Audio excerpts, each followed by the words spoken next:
Welcome to the Explainer. Today, we are opening up the Homebuyer's Rulebook. It's a law called RESPA. And trust me, knowing what's inside can save you a ton of confusion, some nasty surprises, and yes, some serious money.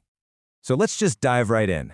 Why is buying a home so complicated? I mean, if you've ever been through it or even just looked into it, you know it feels like there's a mountain of paperwork and this mysterious list of fees called closing costs.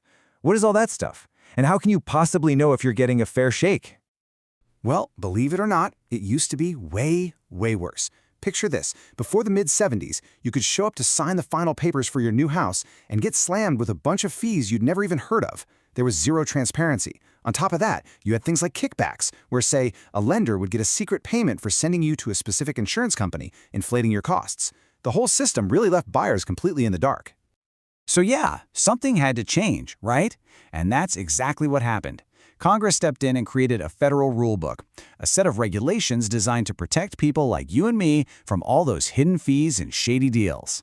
And that rulebook is exactly what we're talking about today, RESPA.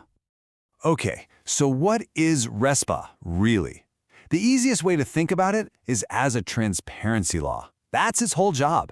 It forces lenders to tell you, right up front and in plain detail, exactly what the costs of getting your home loan are going to be. It's all about pulling back the curtain so you can see everything clearly and actually make a smart, informed choice. And you know, RESPA isn't some old rule that's just been sitting on a shelf collecting dust. Oh no, it has changed and evolved over the years to get even better. It started back in '74. Then in the '90s, it grew to add protections for how your loan is handled after you buy. A big step came in 2008 with a standard form to make comparing loans easier. And then, the real game changer came in 2015, which made things a whole lot simpler. Okay, so let's see how this all works in the real world, starting at the very beginning of your journey, shopping around for a mortgage. This is really the first place RESPA's rules kick in to protect you. Remember that big 2015 change I just mentioned? Well, here it is. It used to be that when you applied for a mortgage, you'd get hit with two different, kind of confusing forms from two different laws. Now, for most mortgages, those have been merged into one single, streamlined document called the loan estimate. Its whole purpose is to lay out all the key terms and costs in a super clear, standard way, so you can easily compare apples to apples when you're shopping around with different lenders. Now, quick heads up here, while that new loan estimate form is the standard for most loans, it doesn't cover everything. So if you're looking at something like a reverse mortgage, a home equity line of credit, a HELOC, or certain loans for mobile homes, you'll still get those two older, separate forms. It's just something to be aware of. So getting that estimate up front is great, but how do you know the final numbers at the end of the day are actually going to match it?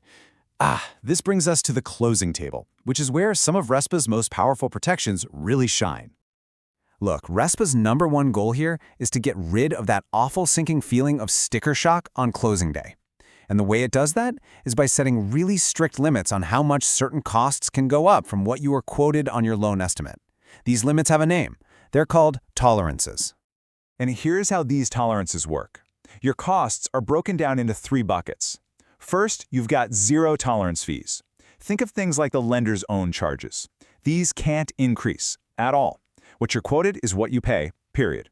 The second bucket has a 10% tolerance. This covers services your lender requires, like an appraisal. The total for all these services can't go up by more than 10% combined. And finally, you have the no tolerance category. This is for services you shop for on your own, like your homeowner's insurance policy. Since you're the one choosing, those costs can change. And it doesn't stop there. RESPA has a few more tricks up its sleeve to protect you.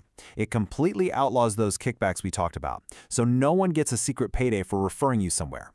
In fact, it's illegal for a seller to force you to use their title insurance company. You have the right to choose.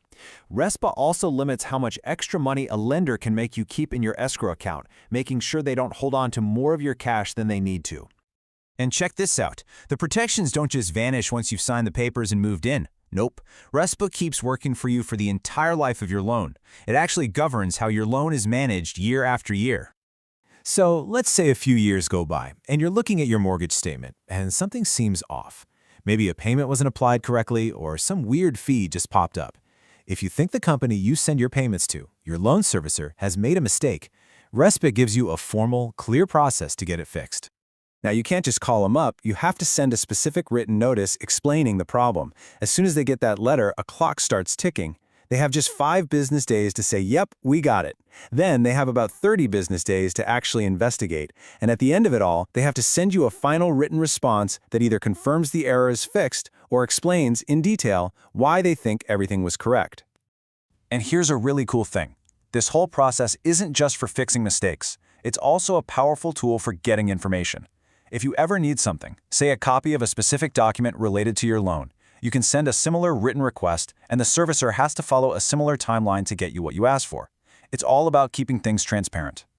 So, at the end of the day, RESPA is so much more than just some dry federal regulation.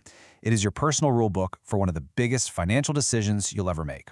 Understanding it puts you in the driver's seat. It gives you the clarity to shop smart, the power to avoid those nasty surprises, and the tools you need to protect your rights as a homeowner long after you get the keys. Thanks for tuning in.